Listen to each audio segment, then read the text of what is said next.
So with word that a Senate trial could start within days, Democrats are again renewing their calls for witnesses, saying without them, the trial amounts to nothing but a sham cover-up.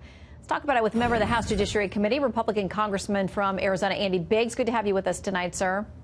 Good to be with you, Shannon. I want to start first with, though, the admission that's coming in saying Iran State TV is citing the military and saying that Ukrainian jetliner was unintentionally downed by them. Your thoughts? Well, it was hard for me to believe that they were not going to accept culpability. But the admission does not mean they're accepting full culpability. The investigation needs to go further. We need to understand. The families of those who were killed need to understand, and the nations all need to understand how this happened, because it seems really unusual, quite frankly, to accidentally shoot down a passenger jetliner. Okay. In the meantime, the debate over the president's actions there, what has happened, the response back and forth. There's talk now that Iraq has reached out to Secretary Pompeo to say, we want you to send a delegation to come and talk to us about getting U.S. troops out. Morgan Ortega's spokesperson for the State Department says this: the delegation sent to Iraq would be dedicated to discussing how to recommit our strategic partnership, not to discuss troop withdrawal. There does need to be a conversation between the U.S. and Iraqi governments about our financial, economic, and diplomatic partnership.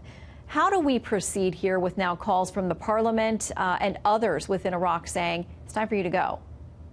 Well, I don't think we should take off the table disengagement at some level. I think that's apparently the parliament wants that.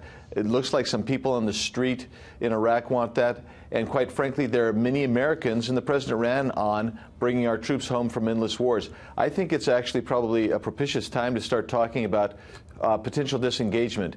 It may not happen next week. It may not happen a few months from now, but I think it's worthy of the topic of discussion. Mm-hmm. Well, you saw the president, if you had a chance to watch On with Laura Ingraham last hour, saying that he is very much open to that. And as you said, he ran on getting our men and women out of these dangerous spots if the U.S. interest isn't being served. That conversation will continue.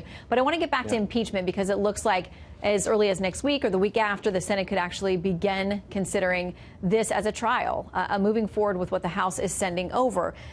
Nancy Pelosi, the Speaker there in the House, this in a tweet says, by joining a resolution to dismiss, Senator McConnell showed his true colors. Americans have now seen what is at stake in a fair trial with witnesses and evidence, and new evidence has emerged. Every senator will have to vote.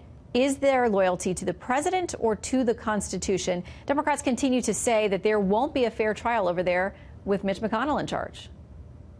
Well, that gets a big eye roll from me. I just watched and participated in the Judiciary Committee in what I consider to be the most egregious violation of due process, the worst process perhaps in the history of this country, ushered in by Nancy Pelosi with Adam Schiff and Jerry Nadler to boot. For her to make those types of comments shows that she is nothing but a partisan hack. I mean, because the reality is we never got a fair investigation and inquiry in the House.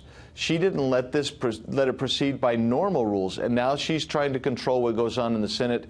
She should just get it over there. That's her constitutional obligation. And then she should just butt out and let the Senate do its business. Quickly, what about the idea of witnesses? The president himself said tonight, listen, I wish that John Bolton, Mick Mulvaney, and a lot of other people could testify. He says that he would object on the basis of precedent and protecting future presidents being able to have conversations with people who work on national security and those kinds of things with him. But there's still this debate, and it sounds like there are a couple of Republican senators who are open to the idea of calling witnesses. Quickly, can you give us your thoughts? Yeah, I think that originally I thought we should just make this a lengthy trial, but I think the president's right. It would be a bad precedent, because if you can't talk to on national foreign policy issues to staff or to other international leaders, you've crippled the presidency going forward. Well, they'll have to make those decisions over there across the aisle and across the country from where you are tonight, sir. Congressman Biggs, good to see you tonight. Good to be with you, Shannon.